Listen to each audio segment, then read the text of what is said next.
오늘 함께 나눌 말씀의 제목은 아멘으로 사는 사람입니다. 여러분은 어떠십니까? 매일매일의 삶 속에 진짜 아멘인 삶이 있으신지요? 우리가 지난 시간에는 말씀을 기록하라, 제단을 쌓으라, 오늘 순종하라 라는 이 신명기 26장 앞에 말씀을 보았습니다. 이것은 가나안 땅에 들어가자마자 언약의 기초를 세우라라는 것이지요. 오늘 본문은 여기서 한 걸음 더 나아갑니다. 하나님은 가나안 땅에 들어가서 땅을 정복해야 하는 그들에게 전쟁에서 이기는 법보다 먼저 하나님 백성답게 사는 법인 생명과 복을 먼저 가르치십니다. 우리 성경에는 백성들이 아멘 하고 말하는 것은 없는데요. 이 히브리어 원어 성경에는 12번의 저주의 선포와 12번의 백성들이 반복해서 아멘 이렇게 응답하는 것이 있습니다. 여러분도 생명과 복의 삶으로 아멘 하시기를 축복합니다.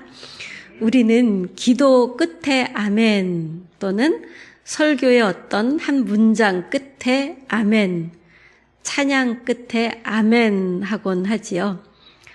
근데 저는 가끔은 설교하다가 아멘 소리가 들려올 때 영혼 없는 아멘 하는 것 같이 느껴질 때 이 가슴이 철렁 하곤 합니다. 아멘은 마침표가 아닙니다. 히브리어 아멘은 확실합니다, 그 말이 옳습니다 라는 뜻과 함께 제가 그 말씀 위에 서겠습니다 라는 순종의 고백입니다.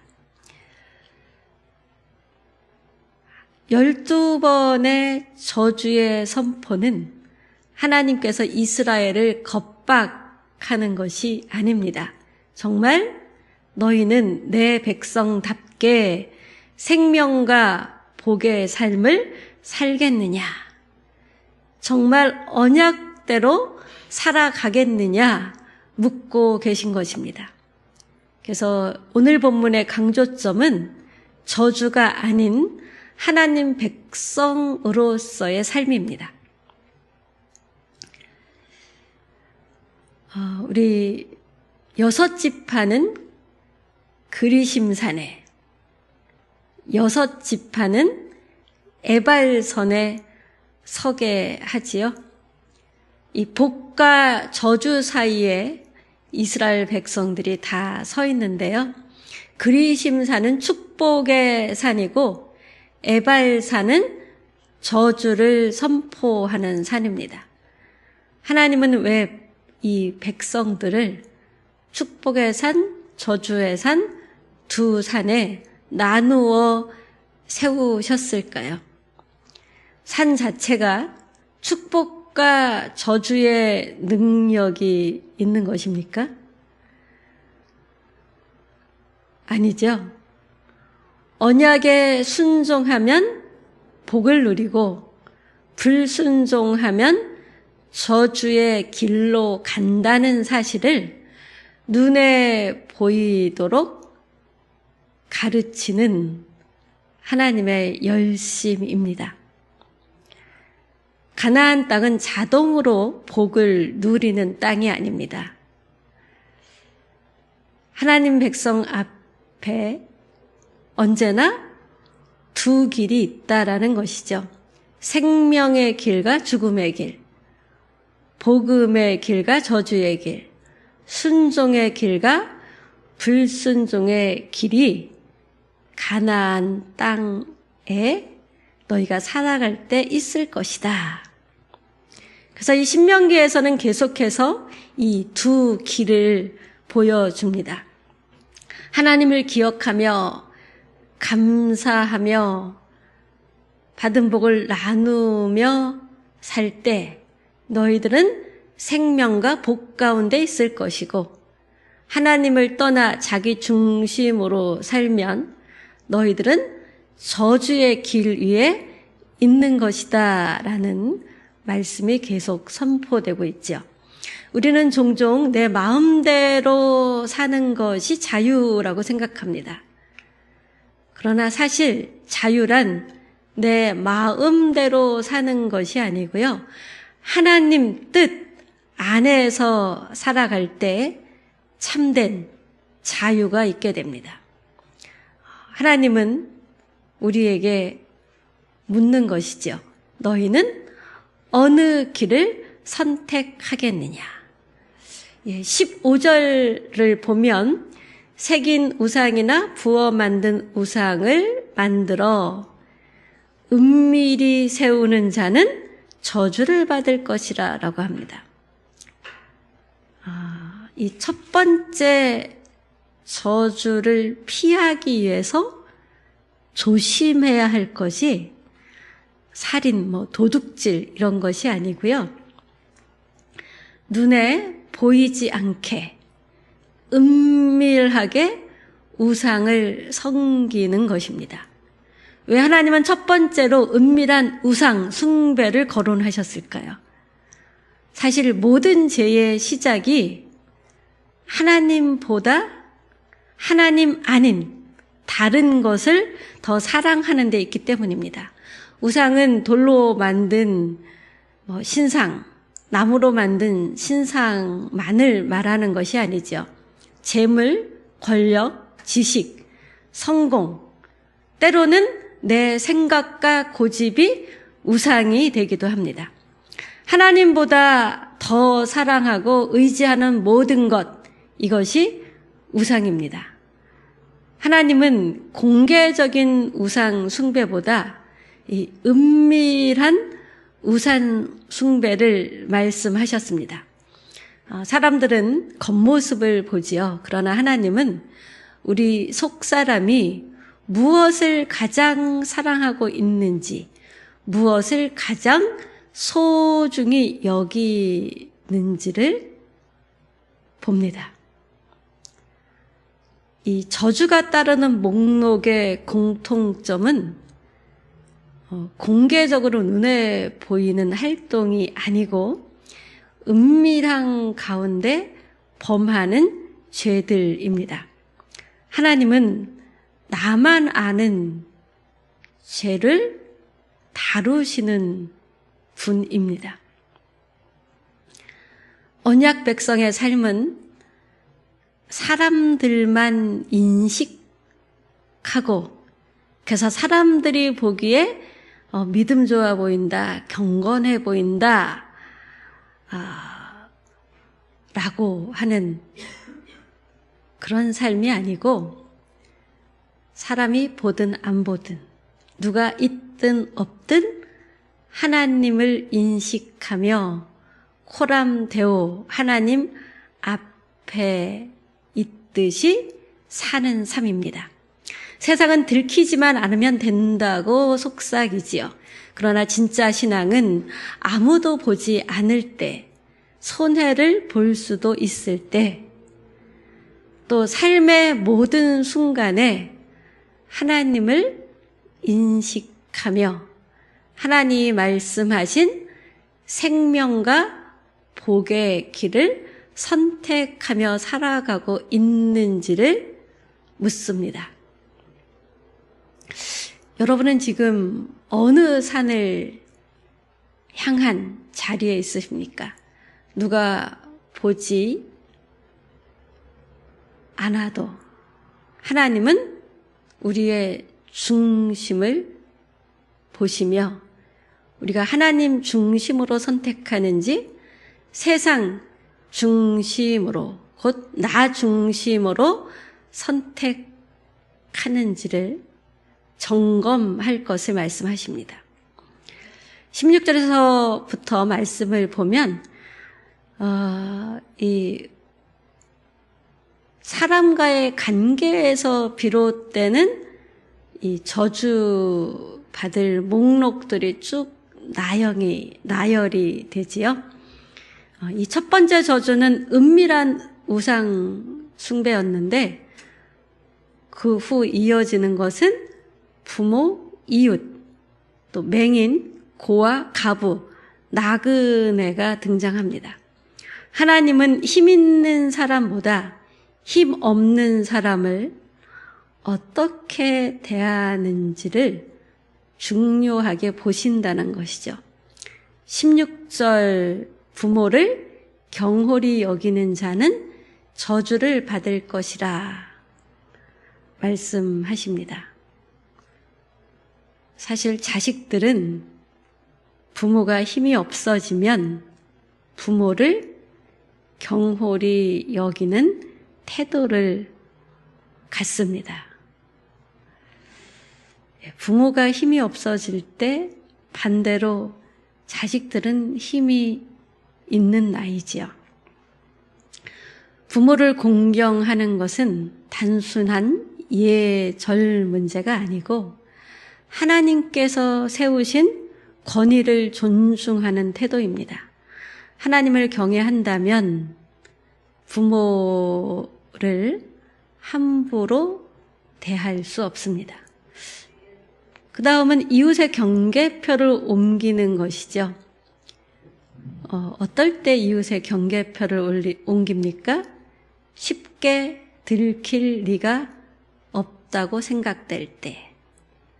그 속에는 남의 것을 내 것처럼 쓰고 싶은 마음이 숨어 있는 것이죠. 보이지 않는 곳에서의 탐욕이지만 하나님은 죄다 말씀하십니다. 맹인이 잘못된 길을 가도록 인도하는 것, 이것도 저주받을 죄다라고 하시는데 이것은 앞을 보지 못하는 사람, 그런 사람이 이용하여 상대가 잘 모르고 약하니까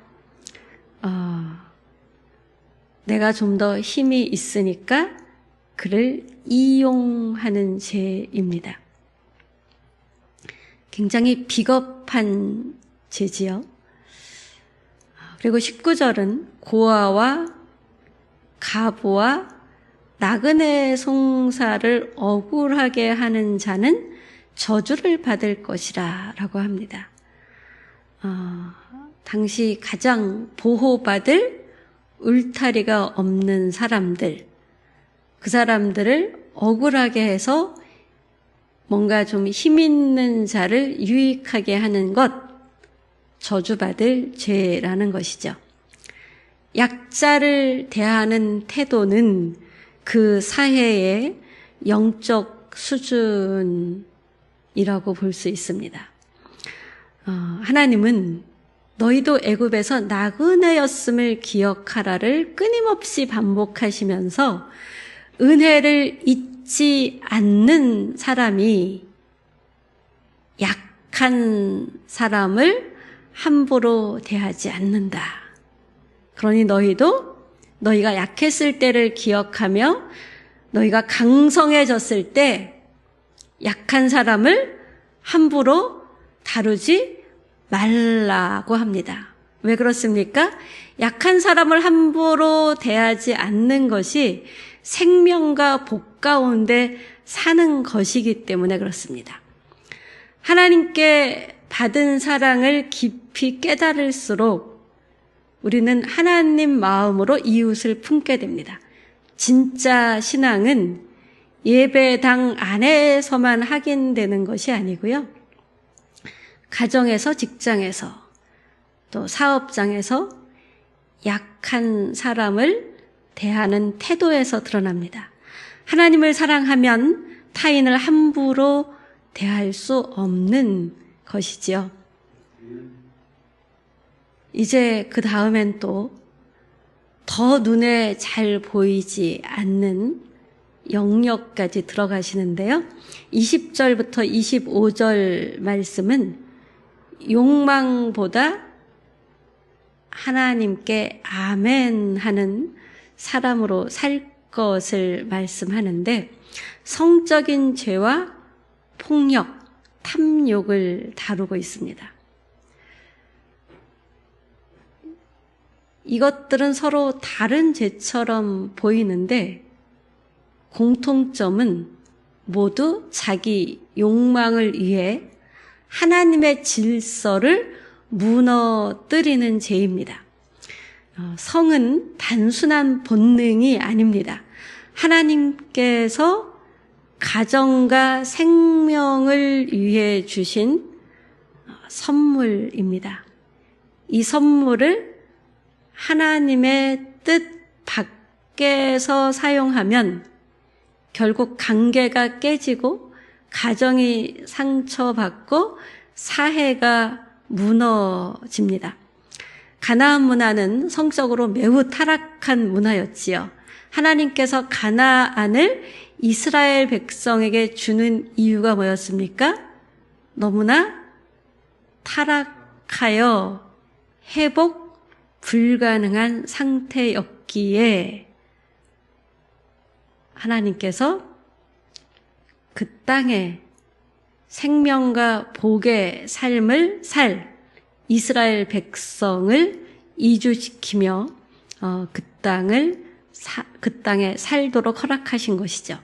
그러나 그들 또한 가나안 족속같이 살아가면 반드시 저주를 받을 것이다. 하나님께서 말씀하시는 것입니다. 하나님께 언약을 받은 백성은 그 시대의 문화를 따르기보다 하나님의 거룩함을 따라 사는 사람들입니다. 어떻습니까, 여러분? 주일날 예배드리고 오늘 이르기까지 거룩함을 따르는 삶이 더 많으셨습니까? 나의 안에 이 숨겨진 은밀한 욕망 때문에 씨름하며 갈팡질팡하는 순간이 더 많으셨습니까? 20절 말씀을 보면 아버지의 아내와 동침하지 말라라고 합니다. 루벤이 이 죄를 범해서 장자권을 잃어버리죠.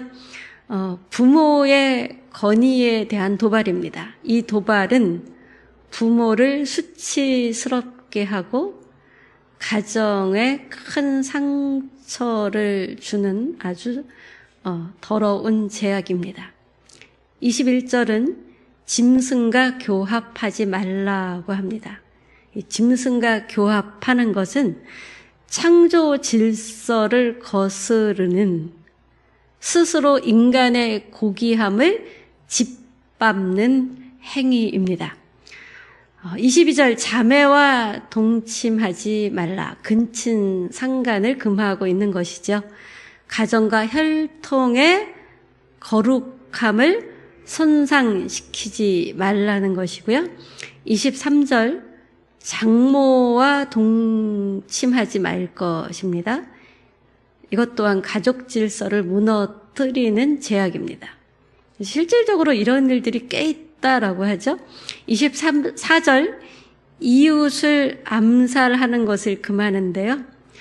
은밀한 살인 행위, 이것은 뒤통수 치는 거라고 볼 수 있어요. 앞에서 대놓고 싸우는 게 아니라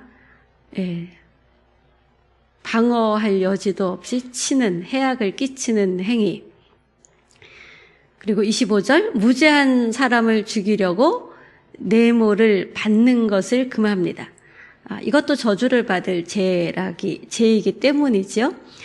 돈 때문에 정의를 버리는 일은 현대사회에 꽤 많은 일인데 바로 이 돈 때문에 정의를 버리는 것을 하지 말아라.